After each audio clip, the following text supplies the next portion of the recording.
ძალიან გამიჭირდა. ძალიან გამიჭირდა და ესე მომხდარა, რომ აი რო ვიძახდი ობსესია მქონდა ნიუ-იორკზე მეთქი, რომ ჩამოვედი ობსესიიდან დეპრესიამდე ერთი კვირა დამჭირდა რა. მე რამდენი ტალახიც მომხდა მაშინ და რამდენი ლანძღვა გინება და ასე შემდეგ ავიტანე და გავიარე. ეხლა რო უყურებ ხოლმე როგორ მარტივად ხდება ყველაფერი, ის მგონია რომ რაღაცა ჩემი წვლილი მაქვს ამაში ჩადებული და ძალიან გავყვალე ეს გზა რა და მოკლედ ძალიან ბედნიერი ვარ ხომ ძალიან რთული იყო და ძალიან სწორი შეკითხვა არის. ძალიან რთული იყო. მე ერთხელ ჩემმა ლექტორმა მითხრა დაივიწყეო ყველაფერი, რაც წარსულში გადაგხდაო რა, იმიტომ რომ აქო არავის არ აინტერესებს შენი ისტორიაო, ადრე ვინ იყავიო და მოდიო იმაზე გველაპარაკე ნიუ-იორკში რა შეგიძლიაო და აი მან დაგარტყა. ძალიან დამარტყა ხო? გამარჯობა მეგობრებო, ეს არის კვირა პოდკასტი და ჩვენი სტუმარია ქეთა ბაღაშვილი.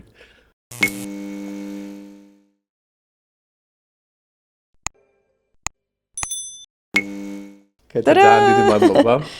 მადლობა შენ. ხედრო, ვიცი რომ ძალიან დაკავებული გრაფიკი გაქვს. ძალიან დიდი მადლობა რომ გაგახსენდი და ძალიან დიდი მადლობა რომ დიდი ხანი გიყურებთ, ხო იცი შევიდარ მოგწერე კიდეც და ძალიან გამიხარდა როცა მომწერე, ასე რომ პატივია დიდი ჩემთვის. ძალიან მიხარია. ქეთა, დავიწყოთ შენი პირმშოთი, მინდა რომ დავიწყო beauty lab-ით. უცბად ძალიან დავიბენი. მეთქიზანო რა მე ინფორმაცია ჩემზე გავრცელებული. კი ბატონო, კი, მეც ჩემს ბეიბის ვეძახი. ხო, ვიცი რომ ძალიან დიდი რესურსი გაქვს ჩადებული და ვიცი რომ ძალიან საყვარელი პროექტია შენი ერთ-ერთი და მინდა beauty lab-ით დავიწყოთ. ძალიან პატარა ასაკში დაიწყე 19 წლის, ხო? კონტენტ კრეატორობა, მაშინ ეს სიტყვა ჯერ არც ვიცოდი მე მაგალითად, როცა შენ კონტენტს აკეთებდი, არ ვიცი რამდენად ვიცოდი რომ კონტენტია. მე ჩვენს არ ვიცოდი, კი. საიდან წამოვიდა ამისი იდეა და უბრალოდ სამოყვარულო გულწრფელი პროექტი იყო თუ გქონდა ეს ხანგრძლივი გათვლა იმ წარმატებაზე, როგორც ბოლოს ეს პროექტი აღმოჩნდა წარმატებული? ძალიან კაი კითხვაა, არანაირი წარმოდგენა არ მქონდა. 19 წლის ამ დავიწყე beauty lab-ი, მაგრამ მანამდე მე უკვე ვაკეთებდი კონტენტს 13 წლიდან. ოღონდ ის სხვა პროექტები იყო, მაშინაც რა თქმა უნდა წარმოდგენა არ მქონდა, რას ვაკეთებდი და რას ვეჭიდებოდი.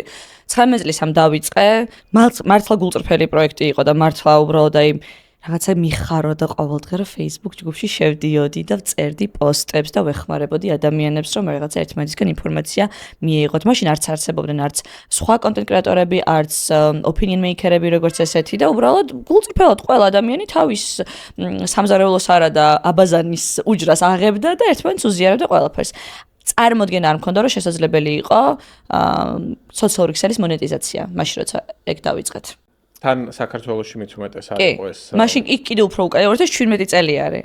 2017 წელს ამერიკაში უკვე ხდებოდა რა თქმა უნდა მონეტიზაცია სოციალური ქსელების, მაგრამ საქართველოში არა. რა იყო ის, რამაც მიგიყვანა იმ მდგომარეობამდე, რომ ოკეი, აქედან შეიძლება ბიზნესი გავაკეთო.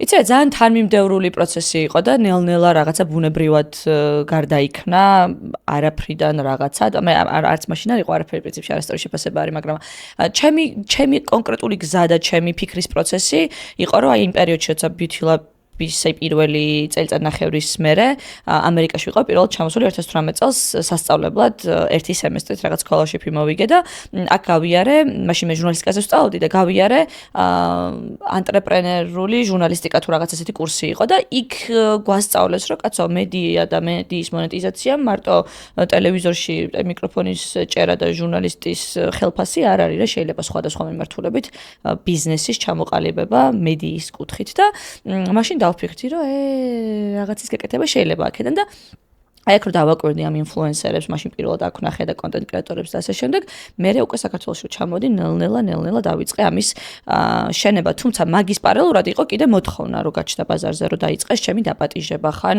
საჩუქრად მიკეთებდნენ პროცედურას, ხან მიგზავნიდნენ პროდუქტს და მე მივხვდი, რომ ჩემგან ეს ბრენდები ბევრად ჩემგანა beauty lab-დან ბევრად უფრო მეცარგებელს ნახულობდნენ, ვიდრე ის ჩემთვის ერთი ნაჩუქარი პროცედურა ამ პროდუქტი იყო და რამდენი შეიძლება რომ გაიკეთო, ხო მაგის გამო კიდე უარესად დავიზიანე სახე, რომ კაკრე გავიჩინე, ისეთ მქონდა ამ გატესტები. ხო, ამიტომ რომ იმდენი პროდუქტი მოდიოდა ამ შენ წარმოუდგენელი რაოდენობის, რომ ხო ერთხელ გაიკეთე, აღარ მინდა და ტყუილა ხო არ გავიკეთებ და ხო არ მოვატყუებ ადამიანებს, რომ თითქოს დღეში 100 პროცედურას ვიკეთებ. და მე მივხვდი, რომ შემდეგი ეტაპი იყო უკვე მონეტიზაცია ამ ყველაფერს და ეგრე smoothly წავიდა მე თავისით. რამდენად იოლი იყო მაშინ ქართულ ბრენდებთან ან კომპანიებთან ამის ახსნა, რომ იცი რა პროდუქტის ჩუქების ხარჯზე კი ან პროდუქტი კი არ არის ჩემი ჰონორარი, რასაც ჩუქნი რომ ეს რეალურად თანხა უნდა გადამიხადო ხო, აი დღეს რო ვუყურებ ხოლმე კონტენტ კრეატორებს განსაკუთრებით აი ბოლოს 3 წელიწადში რაც მე კიდე ხაქეთ გადმოვბარგდი ძალიან ბევრი ახალგაზრდა კონტენტ კრეატორი გაჩნდა და ანუ აი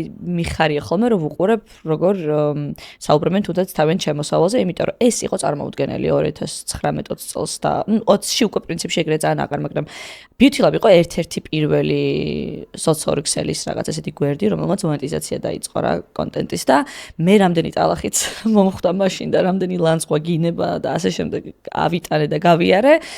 ეხლა რო ვუყურებ ხოლმე როგორ მარტივად ხდება ყველაფერი, ის მგონია რომ რაღაცა ჩემი წვლილი მაქვს ამაში ჩადებული და ძალიან ხო, გავყვალე ეს გზა რა და მოკლედ ძალიან ბედნიერი ვარ, ხომ ძალიან რთული იყო და ძალიან სწორი შეკითხვა არის. ძალიან რთული იყო და ძალიან მტკივნეული იყო, იმიტომ რომ მე არც ვიცოდი რომ ესეთი რეაქციები შეიძლება და რომ საზოგადოებიდან წამოსულიყო, მაგრამ ძალიან არაადეკვატურად ცუდი რეაქციები იყო, მაგრამ ყველაფერი წარსულშია, ეხლა ყველა კონტენტ კრეატორი კარგად ამონეტიზირებს. ამ ყველაფერს ამ პროცესს გადის უკვე იგივე. შენ ხარ ერთ-ერთი თუ არა ერთადერთი ქალი, ვინც ვიცი რომ ტექში გადაიტანა თავისი, მით უმეტეს ეს beauty გამოცდილება და ტექი რა. მე მაგათაც ვერასდროს ვერ დავაკავშირებდი ამ ორ სფეროს ერთმანეთში. ამის იდეა საიდან გაგიჩნდა, რომ უკვე ამ სფეროშიც შეიძლებოდა შენი გამოცდილება გამოგეყენებინა. ეს კი არ მიფიქრია, რომ ერთ-ერთიან ერთად არ მიფიქრია მაგაზე და მე მგონი ხო არ მახსენდება. იმ დროს დარწმუნებ, აი ვიტყვი ხმა მაღლა არ შემეშინდება და მომერიდება, ეხლა შეიძლება არიან. ეხლა ალბათ იქნებიან. იცი რა, რო გითხრა ეხლა რომ ტექნოლოგიებით ოდესმე ესეთი განსაკუთრებით დაინტერესებული ვიყავი? არა.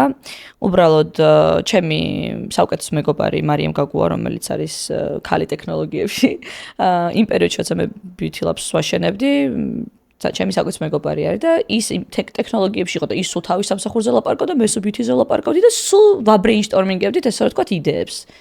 ზუსტად რა მომენტში გამიჩნდა ეს იდეა, რომ მოდი ხა ეს ორი სფერო ერთმანეთთან შევართო, ნამდვილად არ მახსოვს, მაგრამ იყო ძალიან დიდი გავლენა მარიამის ამ ტექნოლოგიების სფეროში და ამ community-ში არსებობის, რომელიც ჩემთვის ძალიან მიმზიდველი იყო და რაღაცა ახალი იყო და განსაკუთრებული იყო და როგორც წესი beauty სფეროსთან დაკავშირებული კონტენტ კრეატორები მე ან კურს აკეთებდნენ მეიქაპის, ან სილმაზის სალონსნენ და მე ეს არ მინდოდა რა, მინდოდა რაღაცა რაღაცა უფრო განსხვავებული და უფრო ახლებური ხო და გაციფრულებული ესე რომ ვთქვა და მარიამის ამ ინფლუენსმა გავლენამ დიდი გავლენა იქონია, ბუნებრივია, მაგრამ ზუსტად მახსოვს ის მომენტი, როცა დაიბადა Beauty Lab-ის აპლიკაციის იდეა, ჭამდი შემწარ კარტოფილს.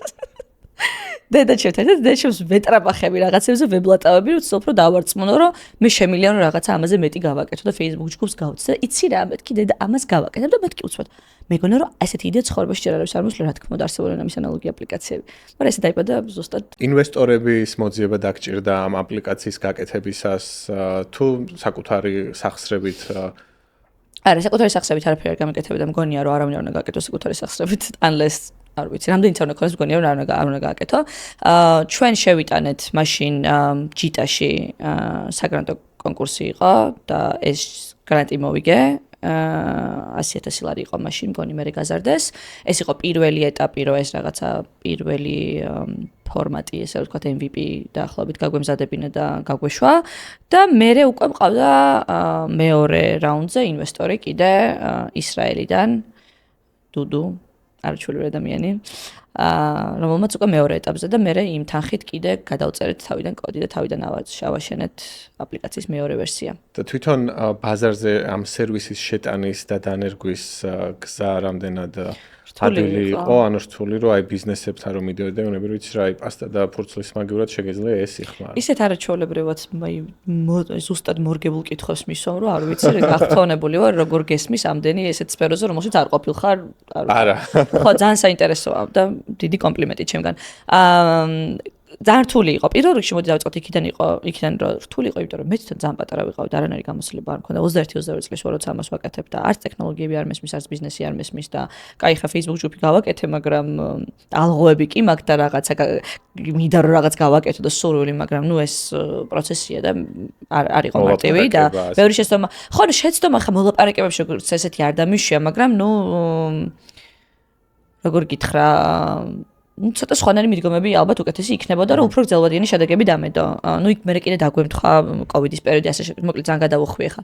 სალონთან მოლაპარაკება ძალიან რთული იყო, იმიტომ რომ აღმოვაჩინე უცბად შევეჯახე ესეთ რეალობას, რომ სილამაზის ინდუსტრია საქართველოში ყოფილა ერთ-ერთი ყველაზე ნაკლებად გაციფრულებული სფერო და მართლა ეგრე იყო, რომ მივდიოდი პასტა და ფურცლიდან უნდა გადამეყვანა. ანუ რამე სხვა აპლიკაციიდან კი უნდა გადმომეყვანა ჩემ აპლიკაციაში. პასტა და ფურცლიდან უნდა ამეხსნა, რატო იყო კომპიუტერები საჭირო, რატო იყო Excel-ის ფაილის მაგივრად აპლიკაციაში წერა და მოკლედ მაგაში ხო ძალიან დიდი რესურსები და ძალიან დიდი დრო გვჩადებული და ჩემი თანამშრომლები მაშინ რომლებიც გვეხმარებოდნენ Beauty Lab-ის აპლიკაციის აშენებაში და სეილების call-ზე და მენეჯმენტის call-ზე ისხდნენ ანუ პლატფორმის შესასწავლებელი კურსები ვთქვა კოლებზე ძალიან დიდი შრომა გაწიეს მაშინ რომ რაღაცა ეს ყველაფერი სისტემაში მოგვეყვანა და ეს აპლიკაცია დღესაც აღარ არსებობს არა მე რაც წამოვედი აქეთ გადავწყვიტეთ რომ დაგვეხურა ეგ chapter 20 ცხოვრების გული მწყდება ხოლმე ზოგჯერ მაგრამ რაღაცა ესეთი პერსონალური გადაწყვეტილება იყო ჩემი ესეთი და ესე ჯობდა ჩემი აზრით როცა იწყებდი შენს Facebook ჯგუფს ანუ იყო როგორც თავიდან ახსენე ძალიან გულწრფელი ესეთი სუფთა ენთუზიაზმით დაწყებული პროექტი. მაგრამ მას შემდეგ რაც უკვე მივხვდი და დაინახე ამერიკაშიც რომ ამის მონეტიზაცია შეიძლება ეს შეიძლება გახდეს ბიზნესი და უკვე დაიწყე ბიზნეს ურთიერთობები კომპანიებთან და ბრენდებთან. აი ამ დროს რამდენად რთულია შეინარჩუნო ავთენტურობა და ის გულწრფელობა რითიც შენ მოიზიდე რეალურად ეს შენი 40 თუ 50000 ადამიანი 150,000 თან ქალი ერთი ანუ ერთი 150,000 მარტო ქალი ერთ ჯგუფში არ არის იული კი არა კარგი კითხვა კიდე ერთხელ ასევე რთული იყო ძალიან მე რითიც ვაბალანსებდი კონკრეტულად პირადად იყო რომ იმის მე აი ამ ფორმატში კი არ ვიყავი რომ გოგოებო მე ეს ახლა მოვიხმარე და ჩემი გამოცდილებიდან გამომდინარე გეუბნებით ანუ ინფლუენსერი არ ვიყავი ის იყო ფორუმი და შევეცადე რომ მე ყოფილიყავი მედიატორი ბრენდსა და მომხმარებელს შორის რომ გამეცნო მათთვის პროდუქტები რომ ეს არის ეს პროდუქტი შოლის ამას არის ფასდაკლება აგერ ინფორმაცია და მე ხა შენ ამ ინფორმაციას როგორც მოიხმარ შენი გადასაწყვეტია რა თქმა უნდა იყო პროდუქტები რომელსაც პირადად ვიყენებდი და შესაბამისად პირად გამოცდილებას ვაზიარებდი რომ მოვიხმარე გამოვიყენე მაგრამ აი ეს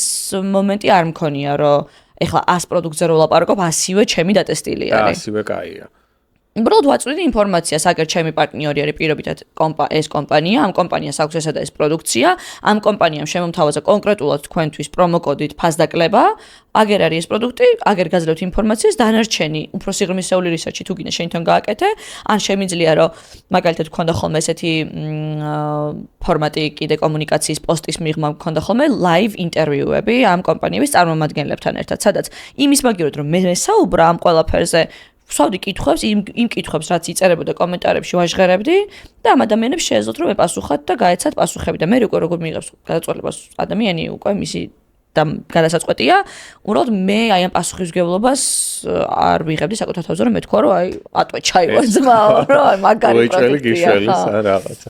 ხო, იმიტომ რომ ეხლანდელ ინფლუენსერებს რო უყურებ, ხო ეს ხო ნუ როცა ადამიანი რაღაცის რეკლამას აკეთებს, ხვდები ხო რომ ეს რეკლამა ზოგი საერთოდ სხვა კონტენტში არის და სხვა პროდუქტზე იღებს. ხა ცოტა შორის დღეს დაიდო ჩემი თბილისში ჩავწერე ერთი პოდკასტი მარკეტერთან და იქ ვამბობ ზუსტად ამას, რომ მყოლია მქონია შემოთავაზებები კომპანიებიდან, რომლებიც საკმაოდ ისეთ სოლიდარ თანხას მთავაზობდნენ სხვადასხვა ბევრი ბენეფიტებით, მაგრამ მარტო იმიტომ, რომ კატეგორიულად არ მივიჩნევდი სწორად ამ ბრენდებთან თანამშრომლობას და ჩემი სახელის მათთან ასოცირებას და ჩემი სახელის AKA ასევე Beauty Lab-ის მithkoms უარი. ეხლა დამაკლდებოდა ის დამატებითი შემოსავალი არავითარ შემთხვევაში. ისე კარგად ვიცი ფულის ხარჯი, რომ მეტი არ შეიძლება, მაგრამ არ მიღირდა. ხო და მე მგონია რომ აი ეგ რაღაცა ღირებულებების და ღირებულებების სისტემების და ფუნდამენტური ღირებულებათა სისტემების ჩამოყალიბება ძალიან მნიშვნელოვანია სანამ რაიმე საქმე შევეჭიდებით ზოგადად რომ მე რაღაცეები ვიცოდეთ რა გვიღირს და რა არ გვიღირს იმიტომ რომ ყველაფერი კონტენტი და რაღაცა ციფრული მედია და შემოსავალი და მონეტიზაცია არ არის რა ჩემი პირადი მოსასწრება ჩემი სახელის ასოცირება არ მიღირდა და AKA Beauty Lab-ისო ძალიან კარგი ტოპიკი არის და მინდა მაგას შევეხო რომ რამდენად რჩები შენ ქეთა ბაღაშვილი თუ ასოცირდები ავტომატურად Beauty Lab-თან, მას შემდეგ რაც აი ესეთ პროექტს ქმნი, აი რამდენად სიტყვაზე შენ მოსაზრებას რო აფიქსირებ ახლა რაიმე ფაქტზე, რამდენად იღებს ამას ხალხი როგორც ქეთა ბაღაშვილის აზრია თუ ეს Beauty Lab-ის ქეთა ბაღაშვილის აზრია. ძალიან საინტერესო კითხვა, იცი რა არის? შენი ბრენდი რამდენად ყოველთვის ასოცირდება შენთან? მე მგონია რომ Beauty Lab-ი უფრო მეტად ასოცირდება ჩემთან, ვიდრე მე ვასოცირდები Beauty Lab-თან, არ ვიცი, შეიძლება ცოტა აროგანტულად ჟღერს, მაგრამ მე ბევრი სხვა ინტერესი მაქვს და ბევრი სხვა რაღაცით გამოვჩენილ ვარ სოციალურ ქსელებში, რაღაცა ხუმრობა ტრენდებიდან დაწყებული, ჩემი, ეხლა მაგითად ეს ფართო საზოგადოება მარიცოდა, მაგრამ აი 19 წლიან მაგალითად ვიყავი solo traveler-ი და ერთ-ერთი პირველი ყველაზე პატარა გოგო ვიყავი მე მგონი საქართველოსთან, რომელიც მარტო მოგზაურობდა მსოფლიოს გარშემო და ამაზე წერდი ხოლმე, სანამ Beauty Lab იქნებოდა დაჟე არ მიყვარს ამ სიტყვის. მანამდე ვაკეთებდი ხოლმე WordPress-ზე, მაგალითად ჩანახატები მქონდა, მე რაღაცა პატარა ვლოგების კეთება დავიწყე, ინფორმაციები და პოსტების გაზიარება ჩემს პირად Facebook-ზე, ანუ რა თქმა უნდა, ხა მასიურად რო განსაჯო რამდენი ადამიანი როგორ გიცნობს, რთულია მაგის განსჯა, მაგრამ მე მგონია, რომ ბევრი რაღაც არის ჩემ გარშემო, რაც ცალკე ქეთად მქმნის. მაგალითად, ბევრისთვის ვარ ქეთა, რომელიც ცხოვრობს ამერიკაში, ქეთა, რომელმაც ჩააბარა ამერიკაში, ნიუ-იორკში სასწავლებლად. ვიღაცების ვარ ქეთა, რომელიც გიჟი ქეთა, რომელიც შრი-ლანკაში წავიდა მარტო სამოგზაუროდ. რა თქმა უნდა, ამ ყველაფერს თან გასდევს ყოველთვის Beauty Lab-ი და ჩემთვის ძალიან დიდი პატივია ეგ მართლა გულწრფელად. მაგრამ მგონია, რომ რაღაცა სხვა საპერსონები მაქვს ამასთან ერთად, რომელიც ყოველთვის გარეთ ძალიან მარტივად გამომქონდა და რაღაცა ერთთან არ ვასოცირდებოდი. გადმოვიდეთ ამერიკაში. მას შემდეგ რაც პირველი ერთი სემესტრით იყავი გასვლით პროგრამაში, შემდეგ დაბრუნდი საქართველოში და რატო გადაწყვიტეს შემდეგ დაბრუნება ამერიკაში? ეგ სუგეგმა იყო, მე რომ ჩამოვედი აქ პირველად, ან ძალიან შემთხვევით აღმოჩნდი პირველად საერთოდ არ იყო მაშინ ჩემი ოცნება ამერიკაში სწავლა და რაღაცა მოვიპოვეს რაღაცა full scholarship-ი და ჩამოვედი. აღვრთოვანდი აქაურობით, შემიყვარდა აქაურობა, მოვიწამლა ესე რომ ვთქვათ.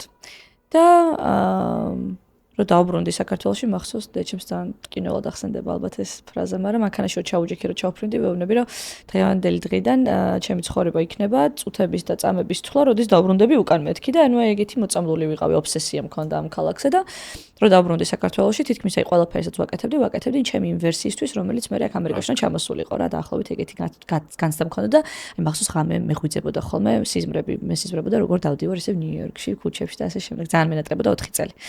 და მე უკვე რაღაც მომენტში მივხვდი რომ აი დრო იყო უკვე აქ წამოსვლის და გავაგზავნე უნივერსიტეტებში აპლიკაციები, ავიღე scholarship-ი და მე წამოვედი უკვე მაგისტრატურაზე 2022-ში. ჩემი ემიგრაცია განსხვავდება და მგონია რომ უმეტესი ემიგრანტების ემიგრაცია განსხვავდება სტუდენტური ემიგრანტის ცხოვრებისგან. აი რამდენად რთული იყო ემიგრაციაში ყოფნა მიუხედავად იმისა, რომ გიყვარდა ნიუ-იორკი და გენატრებოდა, რა სირთულეებს წააწყდი, როგორც არა ამერიკელი სტუდენტი.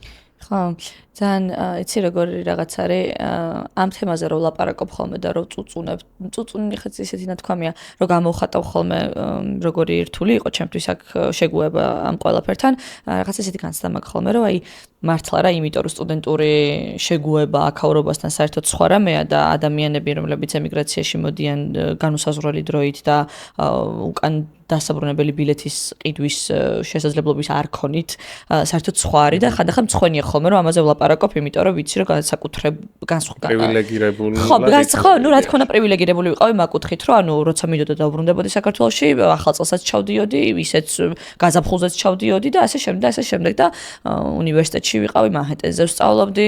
ხო ხდება, ნუ რაღაცა იმ გარემოში ვიყავი, სადაც საბოლოოდ ხედავდი მე ჩემს თავს, სად დავრჩებოდი.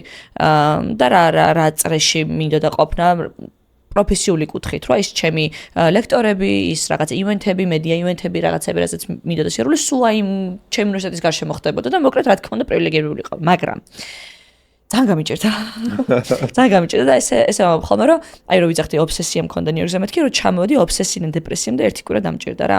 ხო და ეხა შედარება რომ დავიწყო ვიღაცის ემიგრანტულ ცხოვრებასთან შეიძლება რომ ძალიან სასაცილო ჭირდეს, მაგრამ მე მგონია რომ ყველას იმდენი შეგვიძლია რომ ვზიდოთ, რამდენის თავიც გვაქვს. ხო და მე რისი თავიც მქონდა და რამდენიც ავწია ჩემი პატარა მხრებით. კიდე აგემართა დეპრესია. ხო რა, მოკლედ ახლა დეპრესია და რაღაცა ისე არ ვიყავი, მაგრამ მქონდა რა ეპიზოდები, რაღაცა პანიკური. ხო, პანიკური შეტევა მქონდა, მაგალითად პირველად აქ რომ ჩამოვედი, რაც არასდროს ცხოვრებაში არ მქონია. მეგონა რომ ძალიან ძლიერი ხასიათი მქონდა, მაგრამ აი ყველაფერი ჩემს ხასიათში მომწონდა, ნელ-ნელა თითქოს ხრებოდა. და მე სულ ამბობ ხოლმე, რომ თითქოს ყოველღამე ჩემი ხერხემლის რაღაცა მალების მსხრევის ხმა მესმოდა და მე ყოველდილით ნარჩენების შეწებებას ვიწყებდი და რაღაცა ახალი ქეთა ხო, აი რაღაცა ახალი ქეთა შევქმნი მე აქ იმ რაღაცა იმ დეპრესიული ეპიზოდების, იმ შიშების, იმ ვაიმე არ გამომივა, იმ იმპოსტერ სინდრომის და ასე შემდეგ, მაგრამ ყველაფრის ერთობლიობით მე კი ამოვისუნთქე და რომ ამოვისუნთქე, მე ნელ-ნელა დავიწყე რაღაცების გადაფასება და თავიდან შეფასება. ხო არ გამოიწვია ეს იმან რომ საქართველოში ქეთა ბაღაშვილი იყო, ქეთა ბაღაშვილი. ხო, რა თქმა უნდა. და ნიუ-იორკში კი, ანუ ეს რაღაცა. კი, ზუსტად, ხო და ანუ განა არ ვიცოდი რომ ეგრე იქნებოდა, ეგ ვიცოდი და ერთ-ერთი მიზეზი არის გამოთ აქ მინდოდა წამოსვა იყო ეგ რომ აი, კარგი ხო, ეხლა რაღაცა საქართველოში შეძელდა, ვნახოთ ეხლა ამერიკაში შეგიძლია და ძალიან დიდი ჩემი мотиваცია იყო ეგ, მაგრამ მე რომ შევეჭიდე მაგ ყველაფერს არ აღმოჩნდა ეგეთი მართალი, იმიტომ რომ ძალიან ელემენტარული აი ადამიანის პირველადი მოთხოვნილებების დონეზე დავიდა, რომ ანუ აი მაინც ის კი არა რომ რაღაცა ეხლა აქაც ბიუთილაბი მქონდა, მაგრამ აი ლექციაზე რო შევდიოდი და ლექტორი რო აი რაღაცა დიდად ყურადღებას არ აქცევდა და მე ერთხელ ჩემმა ლექტორმა მითხრა დაივიწყეო ყველაფერი რაც წარსულში გადაგხდაო რა, იმიტომ რომ აქო არავის არ აინტერესებს შენი ისტორიაო, ადრე ვინ იყავიო და მოდიო იმაზე გველაპარაკე ნიუ-იორკში რა შეგიძლიაო და აი მან დაგასტყა. ძალიან დამარტყა ხო. როდესაც ადამიანი საკუთარ თავს ქმნის as a brand რამდენად იცოდი, როცა ამას აკეთებდი, რომ ეს პროცესი იყო self-branding-ი? არ ვიცოდი, მე არასდროს არაფერი არ ვიცოდი. აი, ერთხელ ჩემმა ერთმა მენეჯერმა მითხრა აქ ამერიკაში, რომ უმიხორცი ხარ. არ ვიცი, ეს რამდენად კარგად ჟღერს ქართულად, მაგრამ აი, უმი პროდუქტი ხარო რა, აი, დაუმუშავებელი. ხო, რა, ენერგია გაქვს, ხო, ძალიან ისეთიო რა, ანუ აი, დაუმუშავებელიო რა, ხო, აი, ქართულად რაღაცა თქოს ეგრე არ აითარგმნება, მაგრამ არაფერი არ ვიცოდი, რას ვაკეთებდი. მე უბრალოდ ძალიან აღფრთოვანებული ვიყავი ბავშვობიდან საკუთარი თავით. პირი გითხრა და ძალიან სიამოვნებდა ჩემს თავზე ლაპარაკი ყოველთვის რა, ეხაც ალბათ შეაწყო.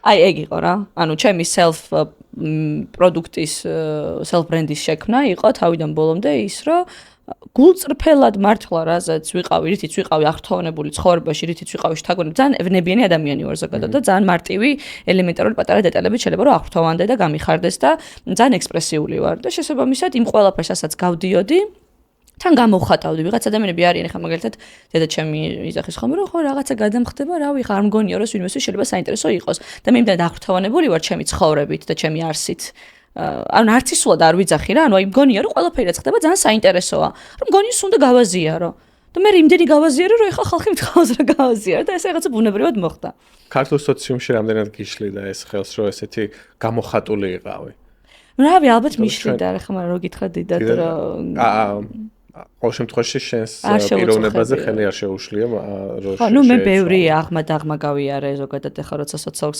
ესეთი აქტიური ხარ არის ყოველთვის რა რამდენადაც praise არის ძალიან დიდი, მე იმდანად ნეგატივი ძალიან დიდი არის და რა თქმა უნდა ეხლა რავი დახურულ ჯგუფებში და ჩათებში კიდე რა ხდება, არ ვიცი ლინკებს რო უყრიან ერთმანეთს, მაგრამ რავი მკიდი. გულწრფელად რო გითხრა ესე ალბათ ყველაზე ჯანსაღი მიდგომა არის.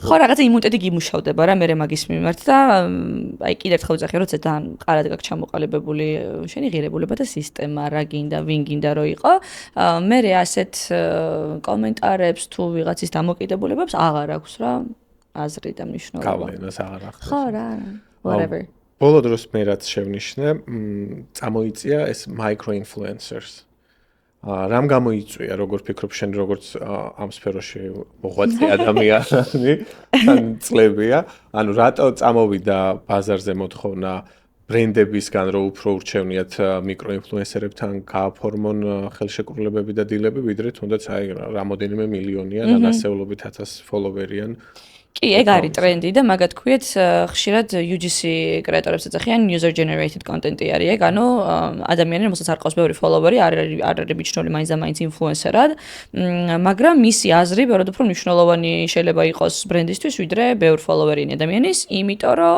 მობეზრდა და ხალხს ანუ ძალიან ბევრი კონტენტ კრეატორი არსებობს, ძალიან ბევრი ინფლუენსერი არსებობს, როგორც წესი, აი რომ გადახედო რა ინსტაგრამებს, აი ყველა ერთმანეთს გავს. არავინ დიდად არაფრით ერთმანეთსგან აღარ გამოირჩევა და აღარ განსხვავდება.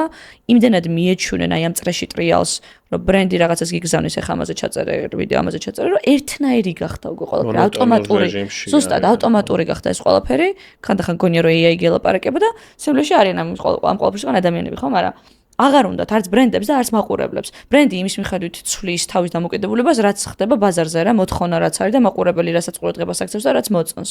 და აღარ მოსწონს ხალხს ეს რაღაცა ერთნაირი ადამიანები, ხალხს მოსწონთ ახლა ბუნებრივი ადამიანები, რომლებიც გულწრფელად გაუზიარებენ თავიანთ გამოცდილებას, რომლებიც მაინც და მაინც იმ იდეალური ფაიფურის თოჯინის თვალებით არ გიყურებს, ან ფაიფურის სახლში არ ცხოვრობს და ფაიფურის, არ ვიცი, საწოლში არ წევს რა. ანუ ყველაფერი ძალიან ადრე იყო ეს ტრენდი, რომ აი რაღაცა ძალიან ხელმიუწვდომელი რაღაცები ყველას აინტერესებდა და ეხლა აღარ აინტერესებს, იმიტომ რომ ყოველკვეთ თითქმის ყველაფერზე ხელი მიგვიწვდება რა. და ეხლა გვაინტერესებს ჩვეულებრივი ადამიანების ისტორია. ანუ ისინი ყველა ჩვეულებრივია, მაგრამ ჩვენ ანუ სადაც შეგიძლია რომ related იყო. ეს გახდა ძალიან მნიშვნელოვანი, იმიტომ რომ თითქმის ვერავისთან აი ამ რელევანტურობას ვეღარ გრძნობდა აუდიტორია. აქედან გამომდინარე, ბრენდებიც ახლა ფულსდებენ იმაში, ვისაც უფრო მეტი reliable არის თავის მომხმარებელთან ალბათ. Yep. ნიუ-იორკში სწავლა როგორ დაგეხმარა? შენი აი ამ შეხედულებების ჩამოყალიბებაში რა ისწავლე ახალი, რა შეიძინე? საქართველოში კავკასიის უნივერსიტეტი საკმაოდ წონიანი უნივერსიტეტია. კი, კავკასიის უნივერსიტეტი მედიის სკოლა დაამთავრე საქართველოში, მე აქ ვიყავი 2018-ში Kings-ში ერთი სემესტრი და მე New School-ში უკვე მაგისტრატურა. მე როცა ჩამოვედი აქ მაგისტრატურის სასწავლად, ახლა ვიღაცისთვის ალბათ შეიძლება სასაცილოდ ჟღერდეს, მაგრამ 25 წლის რო ვიყავი, უკვე საკმაოდ ჩამოყალიბებული მქონდა ჩემი დამოკიდებულებები, ჩემი არ ვიცი, შეხედულებები, აზრები და ასე შემდეგ. ჩემი მთავარი ეხლა ძალიან გულწრფელად ვიტყვი რა, მოკლედ მაგისტრატურა არ არის, unless სწავლობ რაღაცა სამეცნიერო მიმართულებით, მეცნიერი ხარ. მაგისტრატურა არ არის ის ადგილი, სადაც რაღაცა ახალს ისწავლი განსაკუთრებულს ისეც, რომ შენ ცხოვრებას და შენს განათლებას ამოატრიალებს რა, ანუ ეგ არის bullshit. სინამდვილე არის ის, რომ მაგისტრატურაზე ხალხი აბარებს იმისთვის, რომ ინეტვორკინგოს, იმისთვის, რომ ახალი ადამიანები გაიცნოს, იმისთვის, რომ რაღაცა ტრენდებს დაეციოს, მარკეტს მოერგოს და ასე შემდეგ.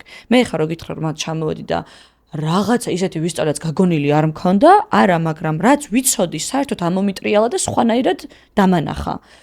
და აქაურობას მომარგო, მარკეტს მომარგო.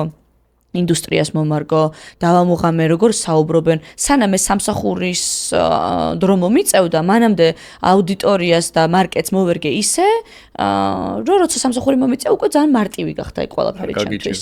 ხო, ან ჩემი ლექტორები იყვნენ ეს მედია პროფესიონალები, დავდიოდი ივენთებზე, ვესწრებოდი სხვადასხვა რაღაცებს, იქ ლექციებზეც. ან როგორ გითხრა, რაღაცა ვეფხის ტყავსანი არ გაგვირჩევია რა, ანუ ხალხთა სახეები ხო, აი რაღაც რო გითხრა, ხა იგეთი არა, მაგრამ რა თქმა უნდა, გქონდა საინტერესო წიგნები, წავიკითხეთ, იქ რაღაცა გავარჩიეთ სხვადასხვა გამომცვლელები, ვისწავლეთ როგორ ნიუანსები რა თქმა უნდა იყო. ახლა ესე 2 წელია რას ვაკეთებდით, მაგრამ ანუ რეალურად ყველაზე კარგი რაც შეგძინა იყო კავშირები. კავშირები და უფრო აი ძალიან გეხმარება იმაში, confident ხდები. თავდაჯერებული. იმიტომ რომ ის 2 წელი მაგრა მუშაობ როგორ უნდა ილაპარაკო იმ შენ სფეროში ტერმინები, უამრავი დეტალი არის. და ამუღამებ აი აქ ხალხს რა თემებზე ევასება ლაპარაკი. როგორ უნდა გაყიდო შენი თავი, რეზიუმეს გადგენინებენ, გასწავლიან რეზიუმე, კარგად როგორ უნდა გააკეთო, როგორ უნდა გაიარო ინტერვიუები, სამსახური როგორ უნდა იშოვო. ერთმანეთთან აი კურსელები მარტო მეგობრები კი არ ხართ, აი კოლეგები ვით უყურებთ ერთმანეთს. პროფესიონალურ ლექციები ანუ რაღაცა, მაგალითად სავარჯიშოები არის ისე მოწყობილი, რომ ერთმანეთს როგორც კოლეგებს ისე ვექცევით, აი რაღაცა ინტერვიუები გქონდა ხოლმე და ერთმანეთს ვეხმარებოდით, რომ გაგვევლო ეს პროცესები ერთმანეთთან უფრო კომფორტულად. და დღეს რეალურად ანუ ეხლა მაგალითად იმ დღეს ვიღაცა ერთმა მეგობარმა მთხოვა უიეს გოგო შენთან უნივერსიტეტში სწავლობდა თუ იცნობ დამაკავშირა და კი ჩემი კურსელი იყო და უკვე ნეტვორკინგის ახლა სხვა ლეველზე გადავედი რომ ვაკავშირებთ ერთმანეთთან და ასე შემდეგ. რა განსხვავებები დაინახე ქართულ კომპანიებთან და ამერიკულ კომპანიებთან ურთიერთობისას? ამერიკული კომპანიები მეილში სმაილიკებს არ წერენ. ოღონდ მე ძალიან მიყვარს მაგ ცოტა არ გაიგოთ მე ვწერ სმაილიკებს მეილებში სულ გურე ხო ის რაღაცა და სამიანი რა ეგრევე წერ გურებს. ფიგურული ფრჩხილი და სამიანი. ეხლა სასაცილოდ რა ვიცი ამერიკულმა კომპანიებმა თუ რა თქმა უნდა გააქვს შესაბამისი შენ კონტენტის მიმართულებით მეკითხები თუ ხო კონტენტის მიმართულებით. იმიტომ რომ მე თან მუშაობდი კიდეც აქ სხვადასხვა კომპანიებთან და მაგას ხო არ მეკითხები. გადმოვიდეთ მაგაზინს. ოკეი. ესე იგი კონტენტის მიმართულებით თუ კომპანია მზად არის და ბიუჯეტი აქვს და იცის შენი ფასი რა არის და ღირებულება ანუ რა value მოგაქვს ასე რა ვთქვათ არ გევაჭრებ. საქართველოში ძალიან ვაჭრობ. ძალიან სულ ვაჭრობ. და ისეთი უხერხული არის მაგაზე საუბარი. ანუ ჯერ ზოგადად ფული ძალიან ტაბუდადებული თემა არის. ჯერ კიდე საქართველოში ხა ნელ-ნელა იცვლება რა ეს money talks. მაგრამ უკვე ჯერ მარტო აი ფასის დადება და აი ფასზე ლაპარაკი ხერხული არის და მე კიდე რომ მიდის ვაჭრობა აი შენც ხერხულად ხარ ისიც ხერხულად არის და ამ დროს რა აი 1000 ლარი დაზოგა ბიზნესის ოუნერმა ნახა. რა უნდა სანამ შენს ამერიკაში საქმიანობაზე გადმოვალთ და ძალიან მაინტერესებს ეგ თემა. რამდენად გააქვს ან გქონია ესეთი შემთხვევები, ახლა როდესაც ამხელა აუდიტორია ყავს. თან ყველა ქსელში, TikTok-ზეც, Instagram-ზეც, Facebook-ზე ხო ყავს და ყავს აი. ისეთი სანაცნობო სიტუაციები შეგიძლია ეს რომ გამიპიარო ან გამიდო და როგორ ახერხებ ამის ბალანსს? ეცი რა ვეხმარები ყველას, მაგრამ მე სამე ინტერვიუში ვიტყვი ხოლმე რომ ნუმთხავთ. მაგრამ ისინი არ უყურებენ მაგ ინტერვიუებს. ხო, არა, ეხლა წინაზე საქართველოშიც ერთ-ერთ პოდკასტში ვთქვი, რომ ძალიან უხერხული არის რა, იმიტომ რომ თვითონ ეხლა ხალხი ვინც ამას არ აკეთებს, ანუ კონტენტს ვინც არ აკეთებს, იმათ გონიათ, რომ კაი, ეხლა რა, მიდი დაპოსტე ერთი რა პრობლემა და კაი, შენ რა სიტყვაზე მომღერალი ხარ, ანუ უფასოდ იმღერებ ჩემ ქორწილში? ანუ რა, მოდი იმღერე. ხო, რატო იმღერებ ჩემ ქორწილში უფასოდ, ან ჩემს დაბადების დღეზე? ან არავინ არც მინდა დაბადების დღე, ისე პროსტა გამომიარე და გამართე რა. ისე რომ კარგ ხასიათზე და ხო, და ეხლა როგორც შენ გაქვს შენს საქმიანობაში ის რო ესეთი კარგი მომღერალი ხარ პირობითად, შრომა ჩადებული, ისე მაქვს მეც შრომა ჩადებული. და ზოგჯერ რაღაცებს, ზოგჯერ ფასიან კომუნიკაციებზეც უარს ამბობს ადამიანი, იმიტომ რომ არარელევანტური არის თავისთვის და ის გადამიშია, ეს გადამიშია ჯერ ანუ კიდე ერთხელ ვიძახი, ვეხმარები მაინც მეგობრებს რა თქმა უნდა და მიყვარს ძალიან ხარში დგომ ადამიანებისთვის და ჩემი მეგობრებისთვის განსაკუთრებით, მაგრამ აი ახლა საუკეთესო გამოცდილება არ არის რა, ძალიან გულწრფელად რო ვთქვა. და გიწევს ამასთან დილით. კი და მე კიდეც რა არის, მე მგონია რომ ინფლუენსერებმა ახლა ვიტყვი ამას კიდე თუ ვინმე კონტენტ კრეატორი უყურებს, უნდა შეწყვიტონ რა ეს ბრენდებისთვის უფასოდ რაღაცების გაკეთება რა. იმიტომ რომ მე მოდის ბრენდი გეუბნება რომ იცი აი ეს უფასოდ გვიკეთებს. და მე ვარ ცუდი ტიპი რა, თუ მე თუ არ დავთანხმდი. რაღაცა ფულზე გახამებული გამოდის მე ადამიანი, ვინც რეალურად ბიზნესის აკეთებს. არ არის სწორი რა, არ არის სწორი მიდგომა ხარ. რა თქმა უნდა, ბარტერზე მეც ძალიან ბევრ კომპანიასთან თანამშრომლობ რა. მაგრამ ბარტერზე თანამშრომლობა ერთია და მეორე არის კიდე რომ საერთოდ უკან არაფერს არ იმან არაფერი არ მოგთხოვა უკან და უბრალოდ გაგვიკეთა და გვიკეთებს მუდმივად. აი რა ვიღეთ ჩემ ბიძაშვილი ხა ბიძაშვილს არ გავუკეთე. რა გავაკეთე ხა. და მაშინ რატო მოდიან შენთან?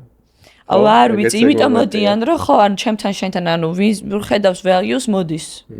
და მე მოკლედ რა ძალიან აი ეხ ამაზე რომ ვილაპარაკოთ მე ვიღაცა დამსკრინავს და იმას არა არ ძალიან ტეხავს რა მაგრამ ტეხავს იმიტომ რომ ადამიანის შრომის დაუფასებლობა არის რა და ჩვენ ამაში შრომა გვაქვს ჩადებული არ შეიძლება ხა ვიღაცა რომ შემოდის და ხედავს რომ ამდენი ფოლოვერი ყავს ის ხო არ იცის შენ ამის ასაშენებლად რა წლები და მე ყოველდღიური შრომა არის ყოველდღიური შრომა არის შენი სულის ნაწილის გარეთ გადმოდება არის ყველაფერს თავი დავანებოთ რა სხვადასხვა პლატფორმაზე შენ სხვადასხვა ადამიანი ვარ. ხო, სხვადასხვა ადამიანი ხარ.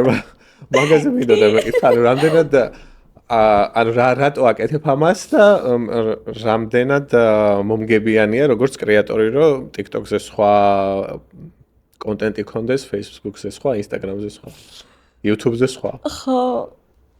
იმიტომ რომ ძალიან ბევრი სხვადასხვა ინტერესი მაქვს და ძალიან ბევრი სხვადასხვა სუპერსონა მაქვს. და ვერცერთ ვერ ვჩაგრავ. ანუ ეხლა მე რო ავდგე და მარტო beauty-ზე ვაკეთო კონტენტი. That's not me. ანუ I'm so much more than that. იმიტომ კი ვთქვა I'm so much more. ანუ მართლა ძალიან ბევრი სხვა ინტერესი მაქვს. ანუ ანალოგიური სიმძაფრის, როგორ ვთქვა სწორად. თან ტროლი ვარ. მე ვასება და ტროლვა ხალხის და ბოლო ტროლი შენი იყო ეს სასიძოს რო ეძებდი. ხო, და ეხაც მიწერს ხო იცი ხალხი კომენტარებს, მე და ჩემი ამერიკელი ბიჭი რო ფოტოებს და ვიდეოებს ვდებ ხოლმე. ის არ არის ხევსური კაცი რო უნდა და რაღაცები და ანუ აი ბოდიშებს ვიხდი რომ მეთქი ბოდიშით ეს დედოფლის წყაროელია და რაღაცას ვიძახი ხოლმე. ხო, და აი ჩემი TikTok-ი არის ჩემი ტროლ აკაუნთი რა, ანუ სულ რაღაცებს ვიგონებ და ფან. ხო, და იქ მიწერია რაღაც ტროლინგი თუ რაღაც მიწერია ბაიოში. ჩემი LinkedIn-ი საერთოდ სხვა მიმართულება, იქ უფრო ინსპირაციული პოსტები და უფრო რაღაცა პროფესიული ის მაქვს. Beauty-ლაბი არის beauty. Instagram-ი მაქვს ორი, ერთი ჩემი პირადი, სადაც მართლა ჩემი ყოველდღიური ცხოვრება და მართლა raw footage რაც ხდება იმას ვდებ. ჩემი ფიქრები ყოველდღიური და ასე შემდეგ, მათ ნაკლებად ახლა ესე რომ გითხრათ დიდად კონტენტს ვქნი მეთქი იშვიათად, მაგრამ ნუ ვდებ მაინც რაღაცებს და მე კიდე ერთი Instagram-ი მაქვს, იქ TikTok-ის ვიდეოები მომაქვს ხოლმე და იმეებს ვდებ. YouTube-ზე კაი ხანი არ დამედია და დავუბრუნდე. მაგრამ რა ვიცი, მაგაზე პასუხი არ მაქვს რა, მგონია რომ ყველგან სხვადასხვა აუდიტორია მყავს. და ყველას ისე აი ხანდახან ვფიქრობ ხოლმე, მეთქი ხა ეს ერთ-ერთი ადამიანები სხვადასხვა პლატფორმებზე რომ იყურებენ, ალბათ რა უცნაური, იმიტომ რომ beauty lab-ში ანუ ძალიან თბილად ველაპარაკები გოგოებს, იმიტომ რომ ჩემი სიყვარულები არიან და ძალიან თბილი ვარ იქ TikTok-ზე შეიძლება ვიღაცას მივაგინო ერთი კარგად გევრიელა და ცოტა ძალიან. იქ სხვა კეცა. ხო და რავი ხო რა, ეგრე სხვადასხვა პერსონალიტი. მაგისტრატურას მორჩი ხო? 3 წელია უკვე. 2 წლის წინ, 1 წლის წინ მორჩი ხო? მორჩი 3 წელია ნიუ-იორკში ცხოვრობ. რა საქმეა? კონტენტში ვარ. ეხა ამ ეტაპზე ვმუშაობ ესეთ კომპანიაში VaynerMedia ესე ქვია, რომელიც არის ერთ-ერთი ნომერ პირველი OG კონტენტ კრეატორის დაფუძნებული Gary Vaynerchuk ეცოდინება ბევრ მაყურებელს. ყველაზე დიდი independent ad agency არის მსოფლიოში, რომელიც ამ კაცმა აშენა თავისი ხელებით და დღემდე ყოველდღიურ რეჟიმში, მიუხედავად იმისა, რომ 2000-ზე მეტი თანამშრომელი არის, მე მგონი, ესე ყოველდღიურ რეჟიმში ჩართულია ისევ და ძალიან ინსპირაციული არის ამ ადამიანს შორიდან ვუყურებდი ტელევიზორიდან რაღა მოსატანია კომპიუტერიდან წლების განმავლობაში და მოკლედ ძალიან ესეთი მნიშვნელოვანი ნაბიჯი იყო ჩემს ცხოვრებაში და კარიერაში და ძალიან შთაგონებული ვარ ამ ამბით. და მუშაობ beauty advertisement-ზე, ანუ სილამაზის სფეროში ვარ ისო და სილამაზის ოღონდ ამერიკული ბრენდებისთვის ვაკეთებ რეკლამას და რაღაცა. ანუ ეხა იდეაში სააგენტოა ხო ეს, რომელიც სარეკლამო სააგენტო არის, ესე უხეშად ვთქვათ, უბრალოდ სოციალური მედიის მიმართულებით კონკრეტულად, მაგრამ ეხა მაგალითად ჩემმა გუნდმა გააკეთა რეკლამა გააკეთეს ერთ-ერთი ბრენდისთვის, სადაც რა ვიცი, Kylie Jenner და Khloe Kardashian და Paris Hilton და ეს ადამიანები არიან და ანუ გარდა სოციალური მედიის ედებისა, ესეთ რაღაცა დიდ ფორმატსაც აკეთებენ. ვაკეთებთ. ხო და ხო რა, ანუ მაგის გარდა ჩემი პროექტები მაქვს რაღაცები, რასაც მუშაობ beauty lab-ში დღე აქედან ვმართავ და ისევ აქტიურად ვარ ჩართული, ჩემი სოციალური ქსელების მიღმა კიდე მაქვს რაღაც სხვადასხვა პროექტები, რომლებზეც ვმუშაობ და ძალიან დიდი იმედი მაქვს, რომ კარგად წავა. ერთ-ერთი ესეთი პროექტი არის ემიგრანტი ქალების community-ს ვაკეთებ ამერიკაში მცხოვრები ემიგრანტი ქალების, რა თქმა უნდა, ქართველები და ასევე ზოგადად ემიგრანტი ქალები. ამაზე დავწერე თეზისი უნივერსიტეტს რომ ამთავრებდი, როგორ არ აქცევენ სილამაზის კომპანიები ჩრდილოეთ ამერიკაში არსებული სილამაზის კომპანიები, როგორ არ აქცევენ ყურადღებას და არ ითვალისწინებენ ემიგრანტი ქალების ისტორიებს, როგორ არ აქცევენ ყურადღებას და როგორ შეიძლება რომ ეს ჩატეხილი ხიდი გავამთელოთ, ესე რომ ვთქვათ, მოკლედ ამაზე მაქვს და თან კომერციალიზაცია მოხდეს ამის. ხო, რა თქმა უნდა, მაგრამ ნუ ჯერ ყოველთვის იდეა იბადება და legacy და აშენო და მე ვიფიქრო, რა თქმა უნდა, აქვს ამას თავისი რაღაცა მონეტიზაციის ხერხები, მაგრამ თავარი იდეა არის, რომ ქალები, რომლებიც მაინც და მაინც კანის ფერით ან სხვადასხვა სახის ნაქვთით არ გამოირჩევიან, არ არიან მაინც და მაინც ისე არ უნდა მიუდგე, როგორც სხვა დანარჩენ ყველა იმ კანის ფერის ადამიანს. მაგალითად, ეხლა მე რო თეთრი ვარ, არ ნიშნავს, რომ ჩემს თავს ისებებული, როგორც ამერიკელი, ან ფრანგი, ან კანადელი ყველა ქალი. ნებისმიერი თეთრი. ყველა სილამაზე არ არის კანის ფერზე რა, ჩემი ღრმა რწმენით სილამაზე არის შენი და თავის მოვლა რა არის შენი კულტურიდან გამომდინარე და შენი კულტურული ბექგრაუნდიდან, რასაც ვსწავლობთ იმ გარემოში, სადაც ვიზრდებით და მე იმასთან თავზე ვაშენებთ. Anyways, შორს წავედი, მაგრამ ეს არის ჩემი ერთ-ერთი პროექტი, რომელზეც მუშაობ ახლა აქტიურად და ნახოთ. ძალიან საინტერესო პროექტი ჩანს და მგონია რომ ისეთივე წარმატებული იქნება. როგორც შენი ყველა სხვა პროექტი. ჩვენმა წინვა სტუმარმა დაგიტოვა ასეთი კითხვა. რა არის ის, რაც გაფიქრებინებს, რომ შენი ემიგრაცია ამერიკაში შედგა? ჩვენი სტუმარი იყო საბა ჩაჩანიძე მომღერალი. მისი კითხვა არის ეს. მე არ მგონია, რომ ჯერ შედგა. ხო, ანუ რეალურად არიცოდა საბამ ისუსავდა ამ კითხვას და ახლა 3 წლის გამო. არა, ვიღაცამ შეიძლება იფიქროს, რომ შედგა, რა ვიცი, ახლა უნივერსიტეტი დაამთავრე, სახლი მაქვს, კარი მაქვს, კარგი სამსახური მაქვს. ბიჭი მყავს, კი, ეგეც და რა ვიცი, სამეგობრო მყავს, community მყავს, წრე მყავს, ანუ ყველაფერი კარგად არის. და თუ ეგ შეიძლება რომ ჩაითვალოს, რომ შედგა. არა, შენ თვითონ რას ჩათვლი? მე ჩავთვლი, მე როცა მე სადაც წარმომიდგენია კარიერულად ჩემი თავი იქ რო ვიქნები, მაშინ ჩავთვლი რომ შედგა და მანამდე ვიტყვი რომ პროცესის კარგ ნაწილზე ვარ. აღარ განვიცდი, აღარ ვარ დეპრესიაში, აღარ მოვთქვამ, ყველაფერი კარგად არის, არაფერზე არ მაქვს საწუწუნო, ბედნიერი ვარ ძალიან, მაგრამ ხა არ დამთარსოთ ახლა. თვალი არ მეცეს, მაგრამ ჯერ იქ არ ვარ, სადაც მინდა რომ ვიყო და ჯერ კაიხანი ვერ ვიქნები და რო ვიქნები, მე კიდე მოვალამ. გადაცემაში და თავიდან გიპასუხებ. მაგრამ ნიუ-იორკი არ გახდა სახლი, ხო? კი. ეს მტკივნეული მომენტი იქ რო ჩადიხარ და იქ რო ვეღარ ვზნობ უკვე თავს სახლში. ბოლომდე, რა თქმა უნდა. იქ როცა ამერიკა გენატრება და აქედან საქართველო. ხო. ეგ მე მგონი ჩვენი ხვედრი იქნება ყოველთვის. ხო, ეს ემიგრანტების ესე გავრების პრობლემა ყოველთვის. მე მგონი რომ არასდროს არ იქნება, რომ აი მოვიწყვიტე გულიდან რომელიმე რა სულ ყოველთვის აი ორ ცეცხლშუა ვიქნებით. ეგეთია ჩვენი ხვედრი. ცოტა ბებერი ქალებით გამოვიდა. ესეთი რუბრიკა გვაქვს, ქვია სამი რამ. სამი კითხვა არის ნიუ-იორკთან დაკავშირებით.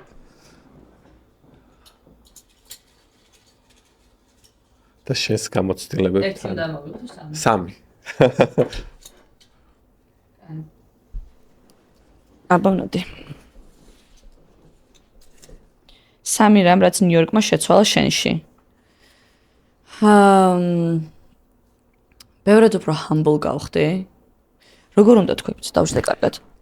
გულწრფელი. თამდაბალი? გულწრფელი. არა, გულწრფელი სულ ვიყავი. თამდაბალი? თამდაბალი. იცი რა, ქედმაღალი არც მაშინ არ ვიყავი, ძალიან რეალისტურად ყოველთვის ვიძახდი რა კარგი ვარ, რაღაცაში ვიტყვი რა კარგი ვარ და არ დავიწყებ ახლა რა არ ვიცი ახლა. ანუ არა რაღაცა იმ მომარჯულა რა. აი როგორ თქვა იცი, შეიძლება ვთქვათ რომ ეგო უფრო მომიმტრია. ცოტა რქებიც მომიმტრია. ეგ ერთი. ხო, ეგ ერთი. ალბათ ყველაზე დიდი. მეორე რა შეცვალა ჩემში. იცი რა, თქოს აი ხო ამებზე სულ ფიქრობ ხოლმე და ეხლა რო ვფიქრდები, ვერ უფრო თბილი გავხდი. თითქოს. აი ჩემს ახლო ადამიანებთან, ალბათ რომ ენატრებიან სულ მაგიტო. ბევრად უფრო თბილი და ბევრად უფრო გამოვხატავ სიყვარულს. ადრე ესე არ გამოვხატავდი. რამდენ მე ჩემ თავს შევატყვე რომ გული უფრო მარტივად მიჩუყდება რაღაცა. აი მე სულ ტირი. ეს მანამდე თქონდა თუ ამერიკაში. არა, წლებიში გავიდა და რა არც იცი. შეიძლება. რა TikTok-ს ვსკროლ, რა კარგი რაღაც მითხარი, ხა მაგაზე არ მიფიქრია რომ ეს აქ დამეწყო. ხო, მე ჩემ თავს შევნიშნე აქ. ხო, რაღაც აი პატარა მონაკვეთი შემხვდება ხოლმე TikTok-ზე ან რაღაც და უცბად ატირებული ჩემი ბიჭი რა გჭირს და. და ერთი რაღაც კიდე. მეხსიერებაზე დამერხა.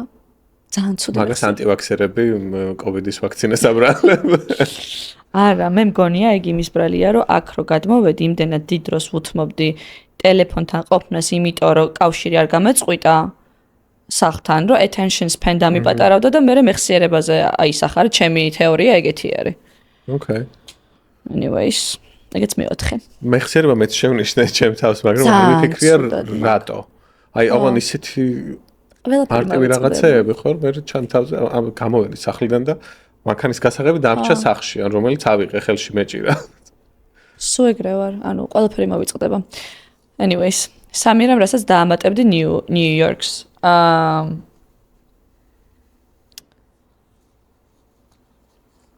რა გაკლია? ქარხანა. ღვინის ქარხანა. ხო, მაგრამ ვაინერები ხო გვაქვს, ნუ შენ სიტიზე ამბობ. ხო, იქ ბუკლენში არის რამე ეგეთი ადგილები. ვაინერი მაინც და მაინც არ იცი რას გულისხმობ. აი, თავშეყრის ადგილი, სადაც მიდიხარ და ვისაც იცნობ ყველა რომ იქ არის რა. აი, აქ ხა იმდენი მეგობარი მყავს.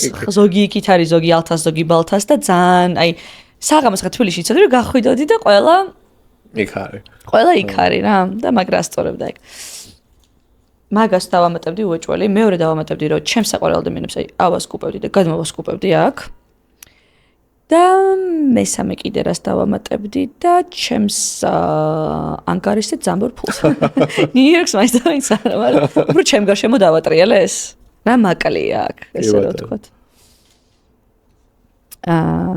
ბებია ჩემის წემლები, საწებლები, საჭმელი. შენ ამზადებ? არა. ვერ.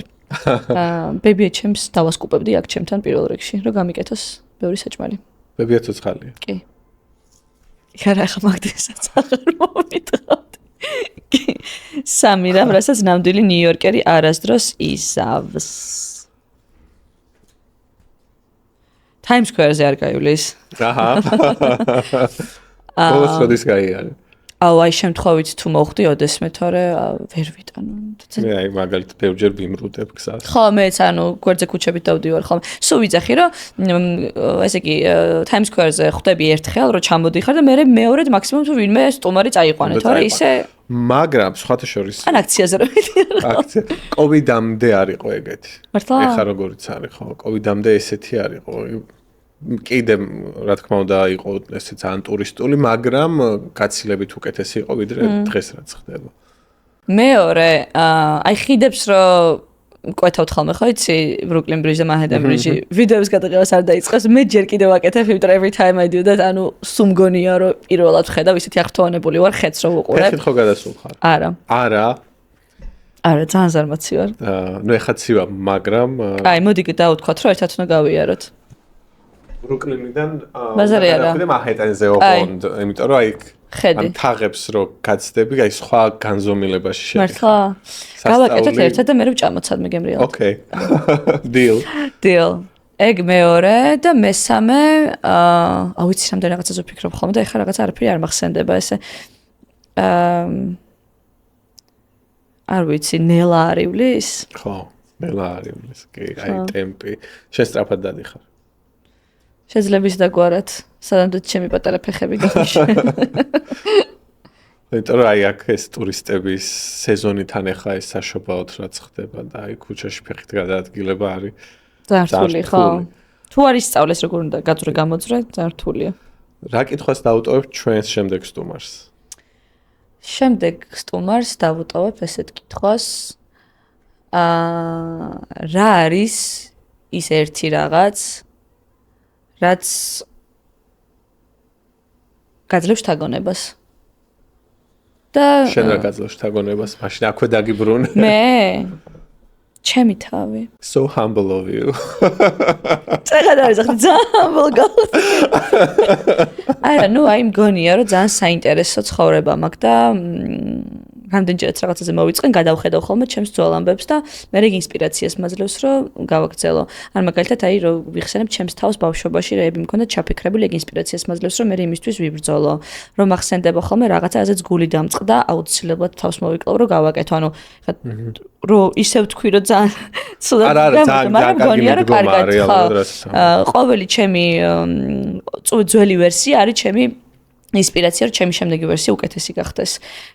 და ძალიან აღფრთოვანებული ვარ მაგამბით და ძალიან ბედნიერი ვარ და თან ძალიან humble ვარ. ძალიან დიდი მადლობა. მადლობა შენ, ძალიან ვისიამოვნე. კარგი ეპიზოდი გამოვიდა. იმედია.